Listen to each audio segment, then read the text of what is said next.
Rafael José Díaz, mi colega, y yo nos complace mucho en este día tener a María del Mar Rodríguez dentro de este ciclo. Estábamos comentando en el pasillo que sin darnos cuenta este espacio se ha ido convirtiendo en una especie de memoria literaria actual de los escritores, escritoras, prácticamente en su mayoría de habla castellana, que o viven en Canarias o pasan por Canarias, o incluso los hemos pescado en diferentes actividades y eventos y los hemos traído para este espacio.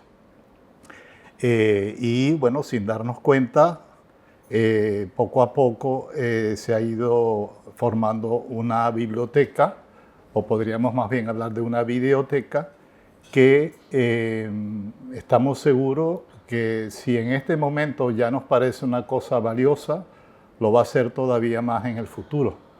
Porque cuando pensemos en los procesos literarios, no sé, en los años 2050, 2060, y miremos hacia atrás para saber qué estaba pasando aquí en los años 20 o en los años 30, vamos a encontrar material y vamos a encontrar a escritores y los vamos a poder ver gesticulando y hablando y diciendo sus ideas y sus pensamientos. Entonces, en ese marco realmente, por ese marco se justifica esta actividad que la biblioteca, repito, mantiene y bueno, nos complace mucho que así sea.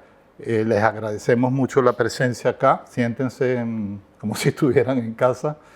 Y repito, le agradecemos mucho a María del Mar por poder contar contigo en el día de hoy.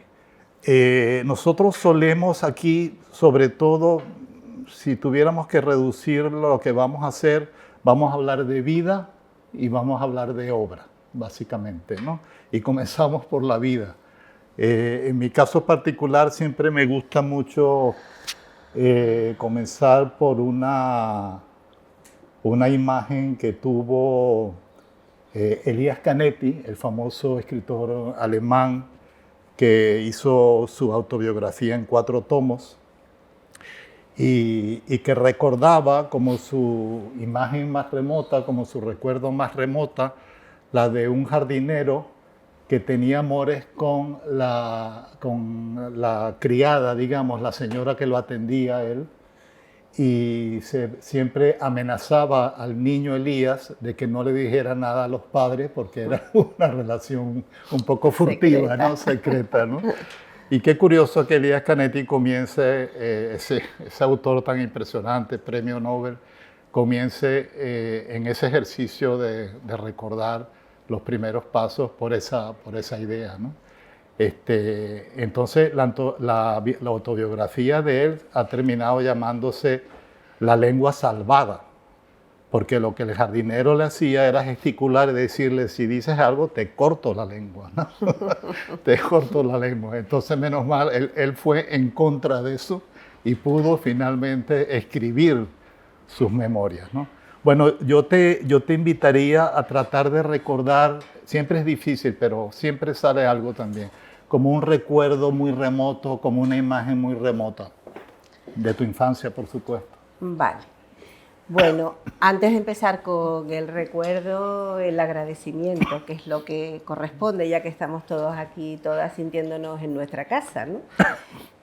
Agradecimiento a la biblioteca y agradecimiento a este espacio cultural, literario de Antonio López y de Rafael José, que me han invitado. Y escuchándote hablar, Antonio, ponías ahí 2 palabras que a mí me resultan muy impresionantes. La primera de ellas era, bueno, si se hace una revisión en el 2050 de este programa, nos vamos a encontrar con la historia de lo que era la creación literaria en Canarias en este momento. Entonces, pues lo que siento, lo que me pasa por la cabeza es, pues qué orgullo que yo tenga un huequito aquí de media hora, qué orgullo. He estado escuchando los audios de ustedes en estos días y la verdad que por aquí han pasado figuras muy, muy importantes. Y la segunda palabra que me impresiona, siempre lo digo, es escritora, porque yo todavía no me siento escritora, yo soy profesora. Ahora estoy jubilada, pero la pasión de mi vida ha sido la docencia y ha sido la educación. Y por casualidad, hace muy poquito tiempo, cuando tenía 55 años, ahora tengo 62, empecé a escribir porque vi que se acercaba la jubilación y me empezó a entrar ese vértigo y ese miedo interno a quedarme sin pasión en la vida. Y no quería que mi jubilación o ese momento en el que ya no iba a tener una actividad productiva y laboral fuese una suma de actividades sueltas, sino que yo pudiese de verdad enganchar con algo que me apasionara, que me llenara la cabeza por la noche cuando me acostaba, que me ocupara la mente cuando caminaba, cuando me movía, y que me permitiera hacer algo que yo hice a lo largo de toda mi vida profesional. Siempre me sentí que en los centros donde estuve, donde yo daba clase, en mi actividad docente con el alumnado, siempre sentí que yo estaba creando, que había un punto muy bonito de creación. Y claro, me daba mucho miedo perder esa conexión con la creación. Y a partir de ahí me decidí a escribir, por lo tanto me entiendo y me defino a mí misma como una profesora que ahora que ya no puede ejercer como docente, pues escribe, ¿no? Y he tenido la tremendísima suerte de que los dos únicos libros que he escrito, bueno, he escrito otro, pero los dos únicos que se han publicado, bueno, pues que la gente los está leyendo con mucho cariño y con cierta aceptación, que para mí es casi una sorpresa, ¿no? Y si vamos a hablar de vida, si vamos a remontarnos a los primeros recuerdos que yo puedo tener, pues fíjate que para mí los primeros recuerdos se sitúan en mi pueblo, en Villa de Mazo, en Tigalate, en el barrio donde yo llegué de Venezuela, pero yo no recuerdo nada de Venezuela, llegué con mi madre. Son recuerdos que están vinculados con la insularidad, con un pueblo con comunicaciones muy difíciles, con el aislamiento de los años 60, con las dificultades que pasaban las familias de origen humilde en esa zona. Yo creo que hay dos elementos que nos marcan en el momento de nuestro nacimiento, que determinan mucho de cómo nosotros vamos a afrontar o a ver la vida en el futuro, y uno es el origen, la clase, el lugar donde nace, y otro es el sexo y el género que va junto con ello, ¿no? Entonces, mis recuerdos son los recuerdos de una niña que vivía en un entorno rural, donde tenía cierta libertad, pero mucho menos que la que tenían mis hermanos, donde había eso, una estructura social que determinaba claramente qué podíamos y qué no podíamos hacer. Vengo de una familia también que estuvo vinculada a la emigración. De hecho, llegué a La Palma y mi padre siguió en Venezuela un par de años más, haciendo lo que se hacía en aquel momento, que era mandar dinero para poder construir la casa.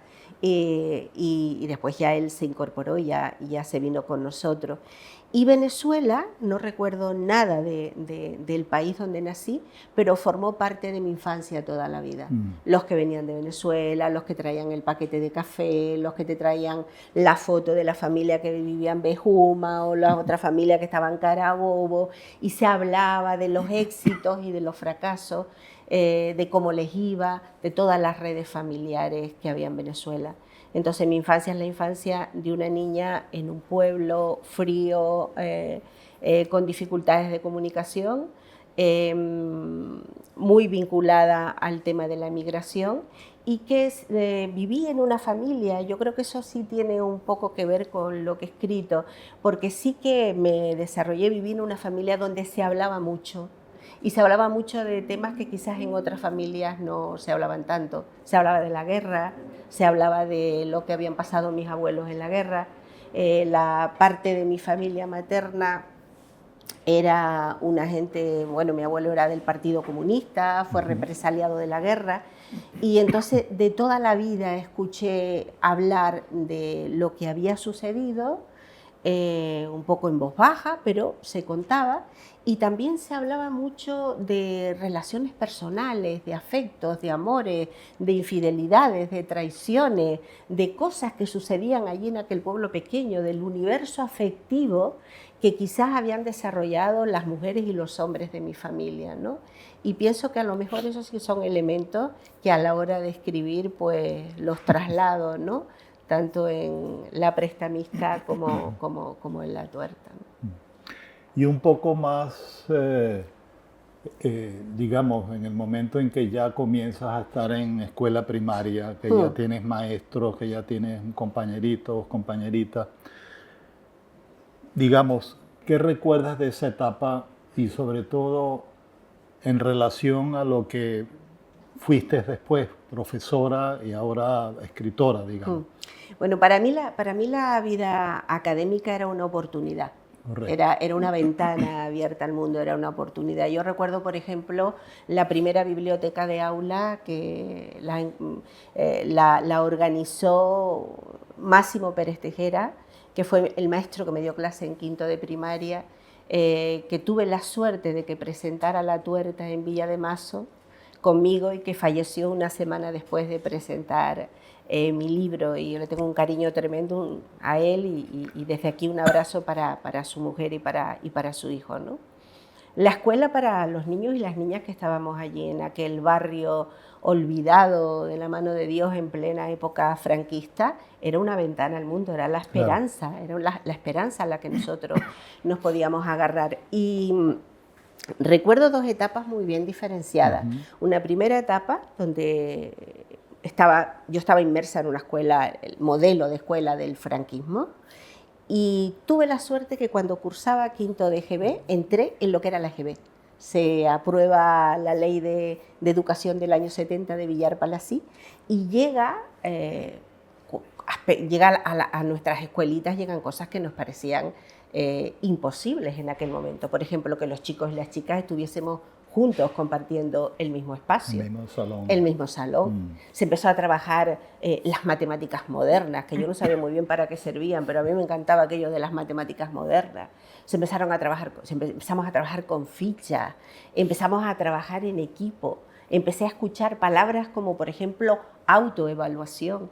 Yo hay cosas que veía que algunos maestros de aquel momento, de aquella primera reforma educativa que hubo todavía en el franquismo, pero fue la primera reforma educativa, todavía hay aspectos que yo los tengo grabados en mi cerebro como auténticas joyas que pusieron esas personas delante de mí.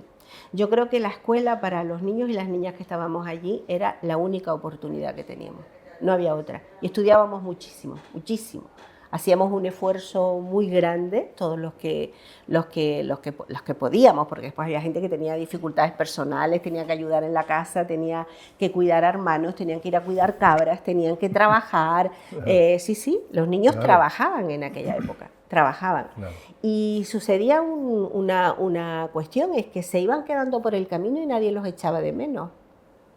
Ahora cuando a veces los profesores decimos, bueno, pero es que la gente llega y con 16 años están en la escuela y no quieren estar, pues antes también se quedaba, esa gente se quedaba por el camino y nadie los echaba de menos.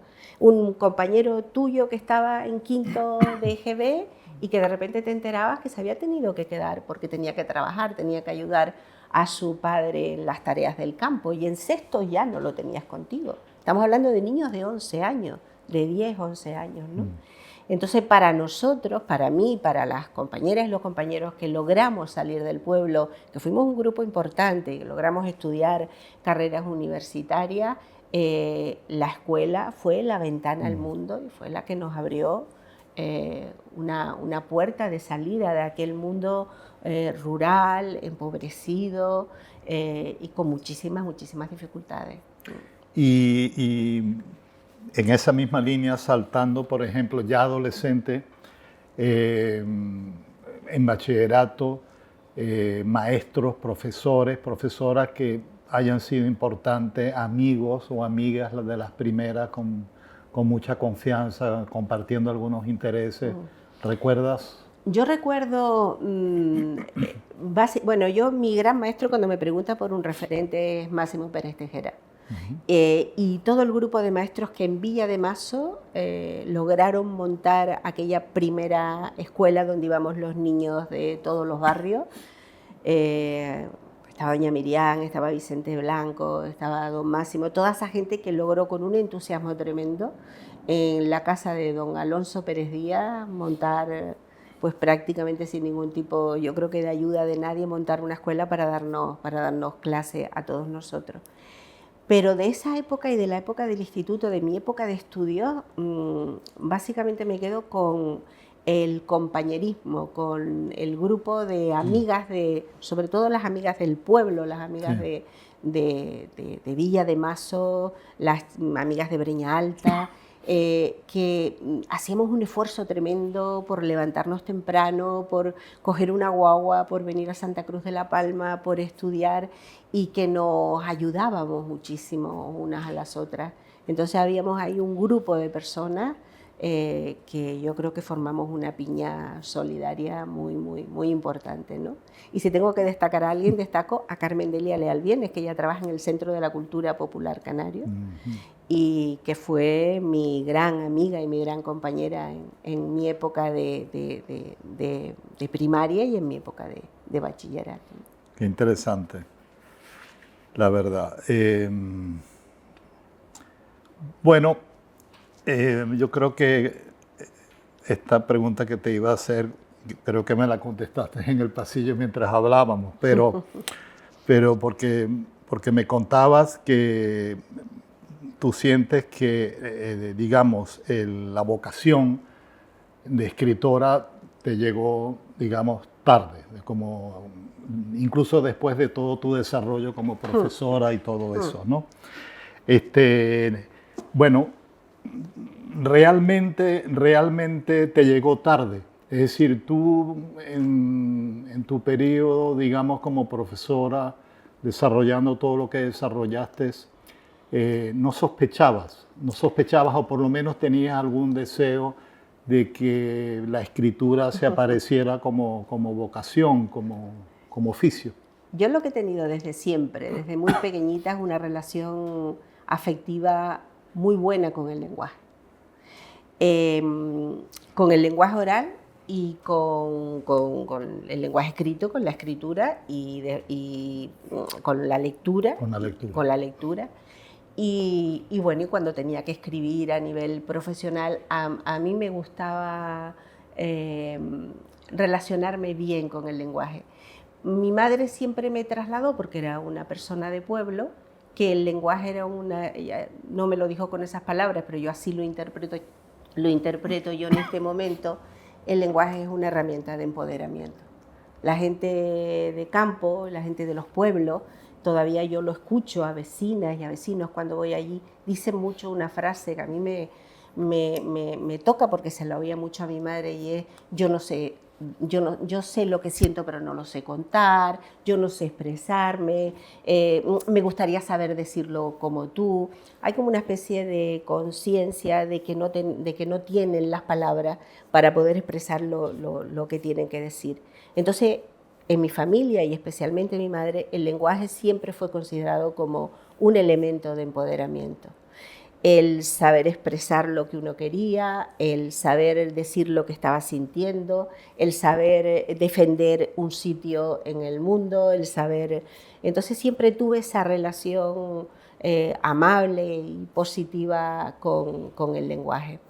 Escribía de siempre, porque yo siempre me presentaba a concursos, sí. Siempre ganaba algo, concursos en el instituto, en el colegio, después escribía por mi cuenta, escribía los cuentos para los niños cuando yo estaba dando clase, pero nunca me concedí la oportunidad de pasar más allá de lo que era un cuento para niños de infantil.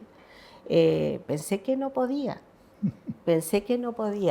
Y una de las cosas que me sucede ahora que estoy moviéndome con estos 2 libros por clubes de lectura y por encuentros con personas, es que a veces me encuentro con personas de mi edad y me dicen, es que me acabo de animar escuchándote a ti. Porque claro, uno piensa que, yo lo he creído siempre así, que la vocación de escritor o de escritora o el deseo de sentirte profesionalmente que eres escritor, escritora es algo que te llega desde muy pequeñito, algo que lo tienes muy claro y que lo tienes que realizar desde un principio y si no, pues has perdido el carro, ¿no? Entonces, bueno, mi camino ha sido distinto, pero es que mi camino ha sido distinto en muchos otros aspectos de la vida. Yo no he tenido una vida con un camino que haya seguido todo siempre, todos los pasos que se siguen. Yo he tenido mucha curva y he dado mucha vuelta. Entonces, pero eso también te ha enriquecido mucho. Seguramente, porque cuando no he estado donde se suponía que tenía que estar, sino que he estado en otro lugar, he estado haciendo otras cosas que me han enriquecido, me han enriquecido mucho. Entonces me gusta cuando llega gente que ya tiene canas, como yo, y que tiene una edad y dice, me voy a animar a escribir.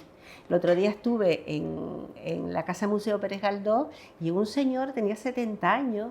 Me dijo, bueno, yo he sido ingeniero porque bueno, fue lo que se me ocurrió estudiar, pero siempre he tenido esas ganas de escribir. Pero claro, como ya soy abuelo y tengo la edad que tengo, no me atrevo. Y usted me acaba de animar. Entonces me parece una idea interesante, ¿no? Animar a la gente a escribir. Después ya otra cuestión es si consigues publicar, si no consigues publicar, eso ya es otra cuestión, donde yo creo que a mí me ha favorecido pues una especie de buena suerte que he tenido ahí en un momento determinado. Pero el acto de escribir, yo creo que ahora mismo hay mucha gente que está pues con una edad y que antes quizás pues no ha podido ponerse a escribir y se está concediendo, se está dando el permiso, ¿no?, para poder hacerlo. Entonces, vocación de escritora o conciencia de que podía ser escritora, de que podía escribir, de que podía publicar un libro, jamás en mi vida. Pero buena relación con el lenguaje, siempre. Esa relación con el lenguaje, por supuesto que allí tuvo que haber sido muy importante la lectura. Sí. La lectura como oficio. Sí. ¿No? Porque de alguna manera es una manera de enriquecerlo también. Sí, ¿no? sí. Leer a los grandes maestros, leer a los grandes clásicos. Bueno, a ver, yo creo que hay una pregunta muy importante que es que trates de compartir con nosotros. Digamos, si tenías como claridad de que esa vocación no era la tuya, ¿cuándo sientes que se presenta eso? ¿Cuándo sientes que tú dices, oye, voy a escribir un primer libro, o por lo menos voy a ponerme a escribir? Lo recuerdo perfectamente. Eso es importante. Perfecta, con 55 años. Perfectamente, sí, sí. Acababa de dejar un trabajo que me apasionaba, que fue muy duro, pero muy absorbente en la Consejería de Educación. Y se cerraba un ciclo de 4 años de trabajo muy intenso y volvía a mi instituto, volvía a un centro educativo, pero ya tenía 55 años y sabía que estaba en la recta final. Y fue en ese momento cuando dije, revisa tu vida, mira a ver qué es lo que te apasiona, mira a ver qué es lo que te mueve internamente para que te vayas entrenando, porque te vas a jubilar y te vas a quedar sin una pasión en la vida. Y esa fue una reflexión específicamente tuya. Mía, sí. No fue importante ahí alguna conversación, alguna lectura, no.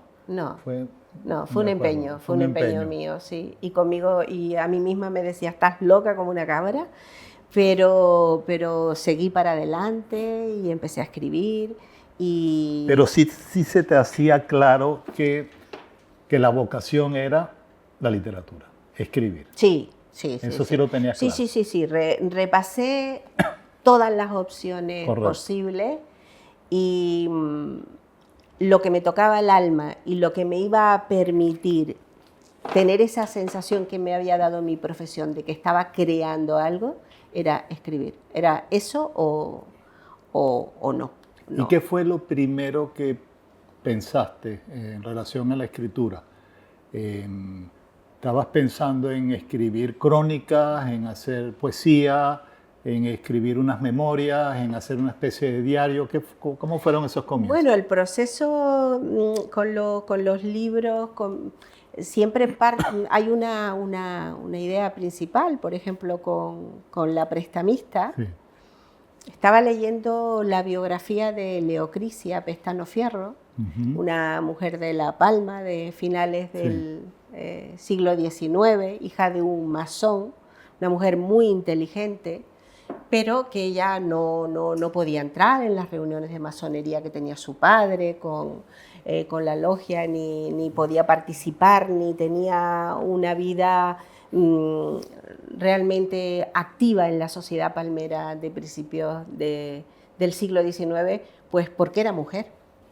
Ella hereda el patrimonio familiar porque muere su hermano y muere su padre, y Leocrisia termina pues casándose y después donando su patrimonio a la iglesia y demás. Y eso me plantea lo duro que tendría que ser para una mujer inteligente como ella, una mujer que escribía poesía, unas altas capacidades, encontrarse con todas esas limitaciones de género, que no solamente la tenían las mujeres pobres, que las tenían también las mujeres ricas.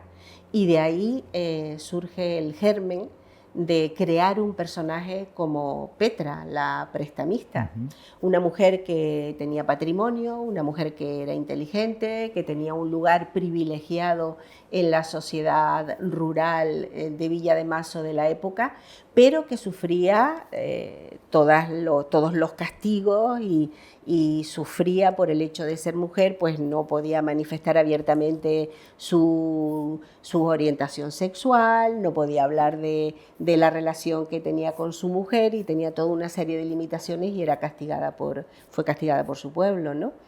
Entonces surge en el proceso de creación de los libros, en un principio surge una idea. La tuerta, por ejemplo, fue a raíz de la lectura de la vida de las mujeres de la República. A mí me apasiona cuando leo sobre Blanca Ascanio, sobre Margarita Rocha Mata, o sobre Azucena Roja, porque fueron mujeres que durante todos los años republicanos ellas realmente creyeron, tuvieron esperanza, ellas creyeron que tenían un lugar en el mundo, ellas lucharon políticamente, ellas se entregaron a la lucha, ellas lo creyeron.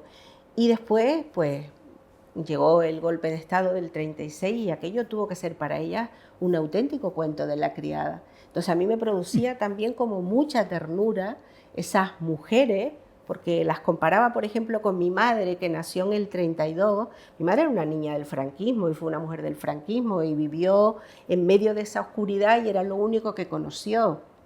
Pero las mujeres que durante el periodo republicano tenían 18, 20, 22 años, vivieron un periodo de auténtica esperanza. Entonces me pareció también que era una situación terrible, y eso fue el origen y el germen de La Tuerta y de todas las mujeres que rodean a La Tuerta, mujeres que tienen que desprenderse del orgullo, que tienen que, se dan cuenta, tienen que perder la esperanza, y que con la poca dignidad, con la dignidad que pueden, pues se mantienen pues para darle de comer a sus hijos, ¿no?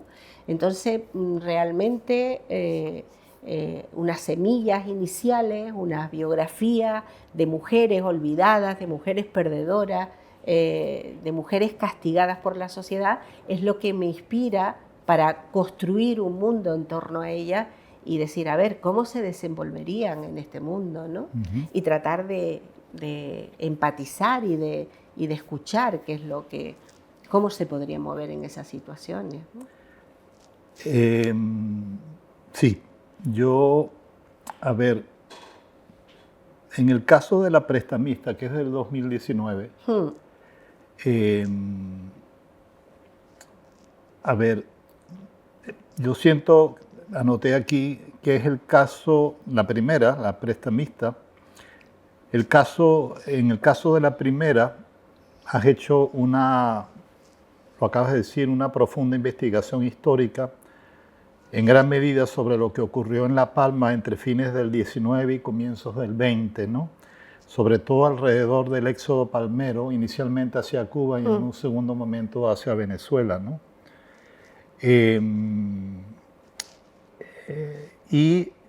Sorprende descubrir, a mí por lo menos me sorprende descubrir que la figura del prestamista tenía mucho que ver con el financiamiento de los viajes, ¿no?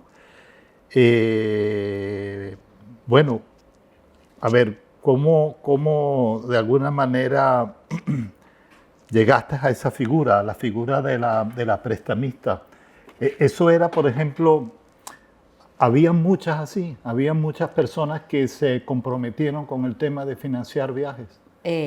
Bueno, cuando yo escribo, estás hablando como de la historia de La Palma, cuando yo escribo Sí. La prestamista, hay muchos aspectos, tú eres palmero también, por Sí, parte de madre. 50%. Exacto. Hay muchos aspectos de La Palma que a mí me asombran. Cuando yo empiezo a leer, por ejemplo, a Salvador González Vázquez, que es uno de los historiadores a los que recurro para escribir La prestamista, a mí me asombran muchos aspectos de lo que fue la historia de principios del siglo XX hasta el golpe de Estado en la isla de La Palma, porque es una isla, la mía, que de repente se presenta ante mí con una fuerza política, con una necesidad de reivindicación, con unas estructuras de organización sindical y de lucha que yo realmente desconocía. En el estudio de esa historia de La Palma, lógicamente por algún lado aparece siempre el tema de la emigración. Y la figura de los prestamistas, yo no conozco a ninguna mujer, eso fue una licencia que yo me tomé, pero la figura de los prestamistas es algo que lo he oído nombrar en mi familia siempre, de toda la vida. Mis abuelos se fueron a Cuba porque el prestamista era el señor del pueblo que tenía dinero. Sí. Y que hacía un préstamo para comprar el billete que había que devolverle con intereses. Y se quedaba como comprometida la familia de la persona que emigraba, porque el que emigraba podía volver o podía no volver, porque a lo mejor no podía, porque se moría, porque se quedaba por allá. Es impresionante el número de personas que se fueron y que después su familia no supo de ellos y que no pudieron volver. Pero siempre quedaba comprometida la familia que estaba en La Palma. En mi casa oí hablar de préstamos que se pidieron para que mis abuelos se fuesen a Cuba, y además mi padre, que tenía una memoria prodigiosa, me decían las cantidades exactamente, eso eran como especie de altares familiares. Es que tu abuelo pidió 8.000 pesetas y las devolvió a los 3 meses, había ahí como un compromiso personal con ese dinero que se pidió y con ese dinero que se restituyó y que se devolvió.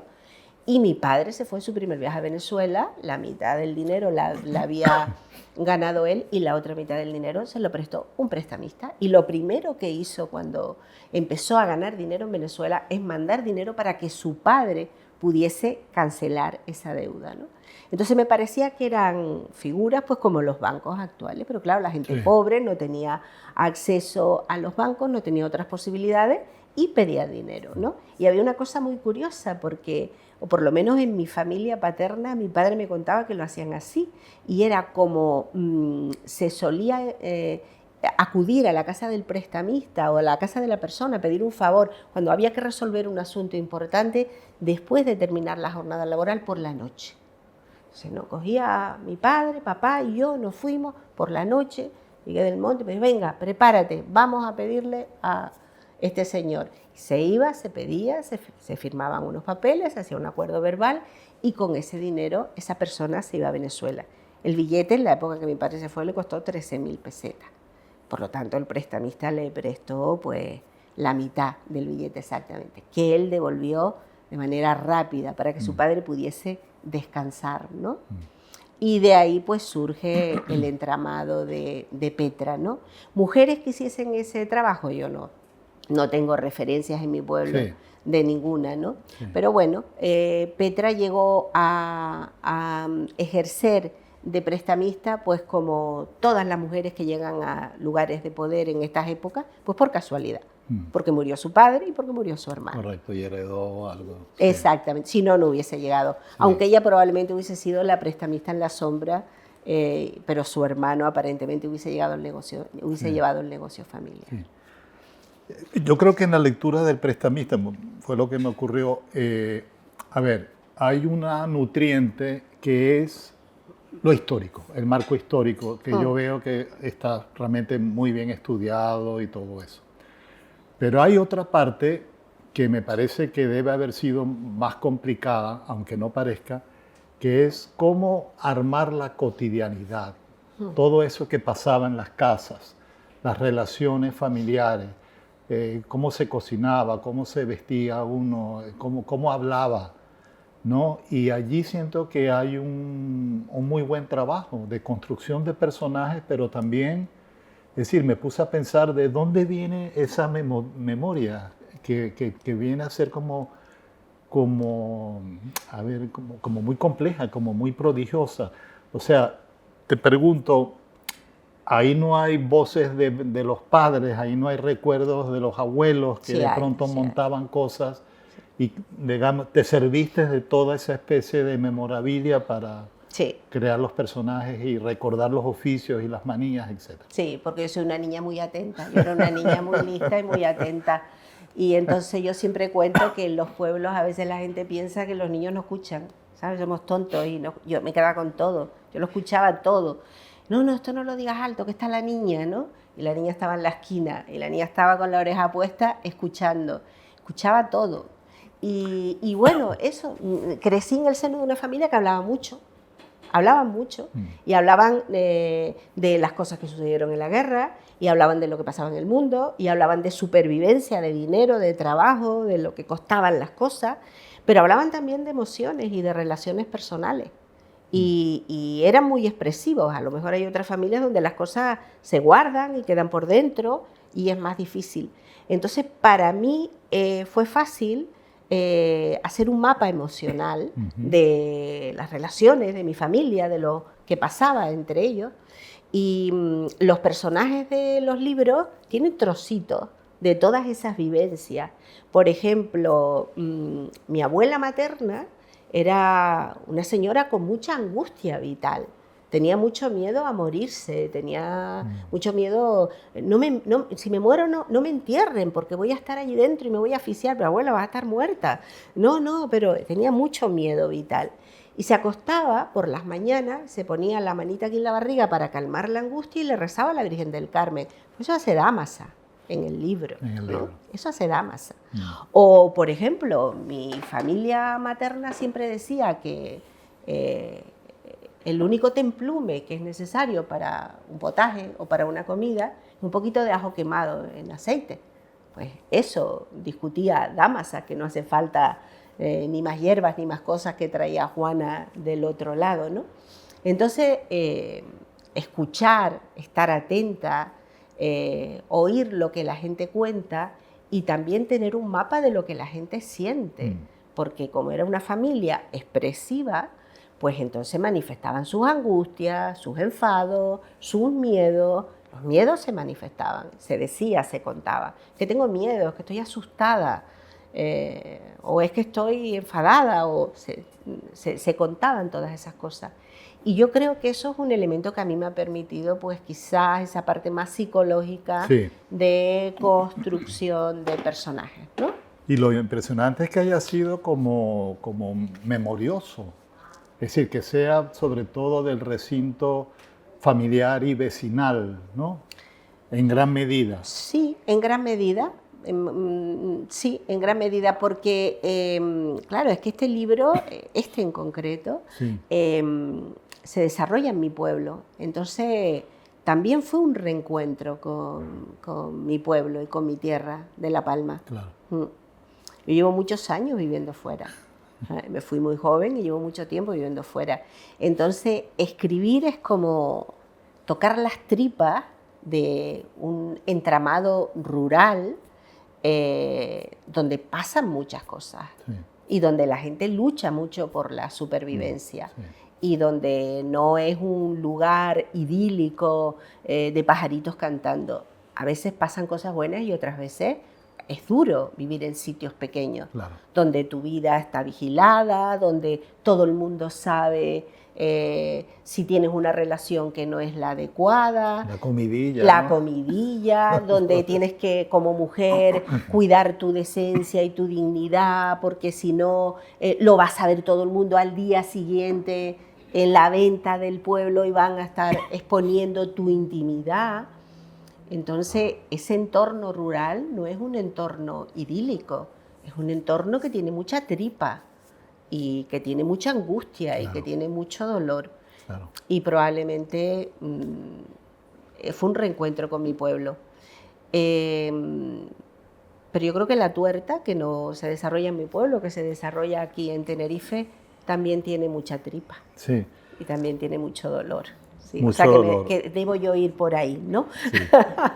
En el caso de la tuerta, anoté aquí, el escenario se mueve más hacia los tiempos de la guerra civil, más, Y posguerra, sí. ¿no? Cuando, cito, las fuerzas golpistas desembarcan en las islas y consiguen acabar con los focos de resistencia, ¿no? Al respecto me impresionó esta frase, bueno, de las muchas, pero el fondo del océano es nuestra gran fosa común, ¿no? Para recordar, por supuesto, las víctimas ahogadas, ¿no? O asesinadas, ¿no? A ver, ¿qué viene dentro, ya que lo mencionaste, qué viene a representar precisamente el personaje de la tuerta en medio de esos momentos como tan trágicos, ¿no? Hombre, yo creo que en la tuerta hay dos elementos importantes, ¿no? Bueno, hay varios. En la construcción de la novela, uno es un recuerdo claro y explícito a las mujeres perdedoras y otro es un recuerdo a todos los perdedores en general. Entonces yo creo que para ellas es doble, porque siempre la pérdida es doble. Fueron las que terminaron soportando violencias de todo tipo, pero también para ellos que desaparecieron. El tema de la tuerta, el libro de la tuerta, es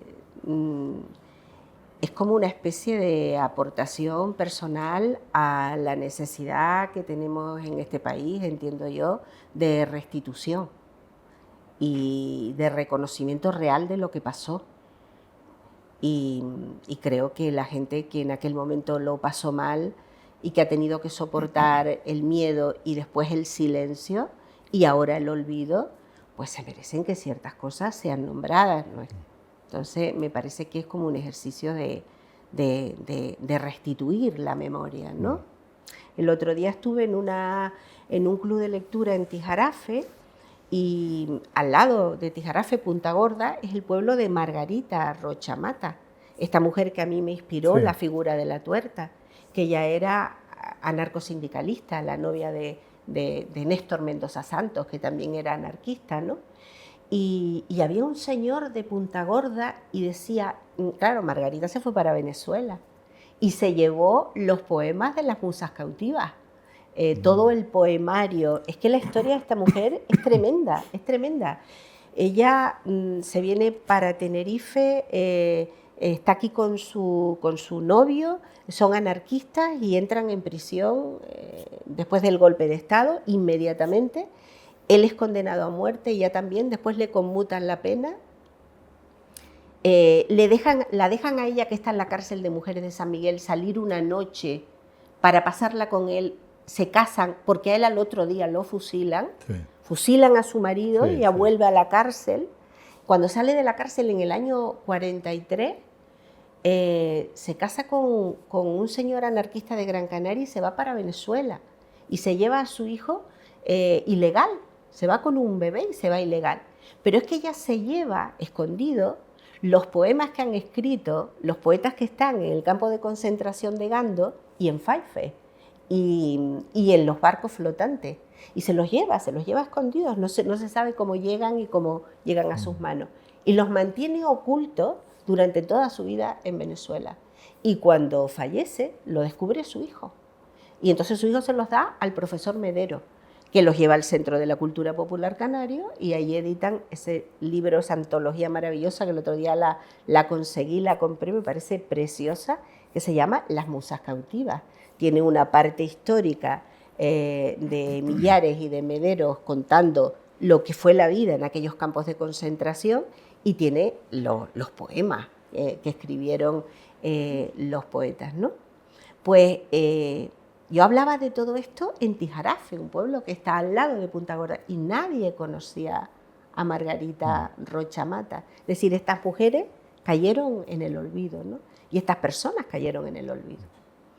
Entonces, bueno, pues me ha gustado, ha sido bonito para mí, ¿no? El leer las historias, el buscar información y el crear y montar unos personajes que no, bueno, se inspiran en ellas y que de alguna manera le dan voz a todas esas mujeres tan potentes que hubo en esa época. Y en el caso de La Tuerta, me da la impresión, es decir, los referentes siento que fueron más históricos que cotidianos o familiares, mientras que en la primera pudiste apropiarte más de una memoria más íntima, más cercana. Sí. ¿Estoy en lo cierto? Sí, ¿no? sí, probablemente. A mí en ese sentido, bueno, en primer lugar, uno de los problemas que para mí tuvo La Tuerta que no tuvo La Prestamista es que el contexto Tenerife era más complicado, no era el mío. Moverme por el Tenerife, no ya digo del 46, que nadie, ¿no? Pero bueno, alguien que ha nacido aquí en Santa Cruz está mucho más próximo a imaginarse ese Santa Cruz de Tenerife del año 46 que yo, que llega aquí en el 84, ¿no? Y después el lugar donde se desarrolla la novela es un burdel. Sí. Yo no he entrado en mi vida en un burdel. Sí. Entonces es pues yo creo que es un acto de invención lógica, tiene cierta lógica. Yo creo que de alguna manera, a través de lo que vamos oyendo, de lo que vamos viendo, tenemos todos capacidad para poder construir un espacio sórdido, sí, como es el burdel, como es Casa La Negra, sí, en la calle de Miraflores. Sí, sí. A veces lo pensaba cuando estaba escribiendo y decía, pero yo no he estado nunca en un sitio así. Sí. No sé cómo es, no sé cómo... Pero algo internamente me decía que cuando la negra bajaba por la escalera, lo que tenía que decir es lo que decía. Y que cuando se movía por la barra de aquel bar y cuando recibía a aquellos hombres y cuando los despedía o cuando ella decía lo que tenía que decir. Y me tiré al vacío, porque realmente ahí sí que tienes razón, Antonio, no había referentes reales que yo pudiese tocar, ¿no? Sí. Y después también me surge, cuando estoy escribiendo La Tuerta, un sentimiento de mucho respeto y de mucho pudor, porque estoy convencida que cualquier cosa que yo conté en el libro de lo que era la vida de aquellas mujeres en el burdel era infinitamente más dulce que lo que fue la realidad. Eso lo tenía yo clarísimo. Es decir, yo creo que en mi mente de profesional, de clase media, de mujer del siglo XXI, yo jamás, ninguna de nosotras nos podremos imaginar lo que significaba una realidad en la calle Miraflores en el año 46. En medio de un franquismo terrible y en la época de más hambre, ¿no? Pero con esos cuidados y con ese respeto me lancé al vacío y construí pues Casa La Negra. Sí, es realmente impresionante, terrible, pero impresionante el mundo de la prostitución en esa etapa, ¿no? Muy, muy impresionante. Bueno, estamos cerca ya, pero de todas maneras me quedaron aquí unas cuantas preguntas. Bueno, prometo ser más cortita. No, al contrario, al contrario. ¿Ves cómo al final me voy sintiendo en mi casa, ¿sabes? Me voy relajando. Hay una... Qué bueno, eso es lo mejor que nos puedes decir. Sí. Yo te quería preguntar, bueno, siempre desde la cocina literaria, aparte de todo lo que nos has dicho, que ya es importante, ¿llegaste a sentir novelas, ya sean canarias o ya sean de otro tipo, preferiblemente quizás históricas, que te hayan ayudado, en el trabajo de estas dos novelas? Mira, como eso me lo preguntan siempre. Ajá. Al principio contestaba una cosa y poco a poco voy elaborando, porque voy pensando. Claro, como mi afán no era ni ser escritora, ni escribir, ni nada, pues yo he ido leyendo, pero no he hecho síntesis de influencias en mi vida, ¿no? Pero a medida que me van preguntando, mira, yo creo que hay como algunas influencias, digo yo, ¿no? Que ahora puedo considerar como importantes. Una me parece a mí que son todos los autores que yo he leído del realismo.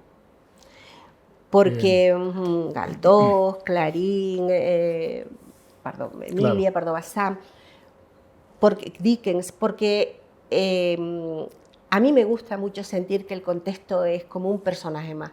claro. Y no es un personaje más quizás, sino es como el personaje, porque el contexto lleva a que los personajes que vas creando vayan por un lado o vayan por el otro. Es decir, en ese burdel Amelia tiene que ser como es, no puede ser de otra manera.